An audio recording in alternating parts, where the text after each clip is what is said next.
गुजरांवाला से खबर शामिल करें और आपको बताएं कि नौरवाल शहर और गिरदुनवाह में मूसलाधार बारिश का सिलसिला जारी है। बारिश की वजह से सड़कें और गलियां तालाब का मंजर पेश करने लगी हैं।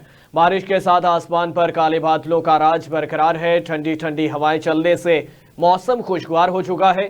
बारिश की वजह से जो है गर्मी का जोर भी टूट चुका है।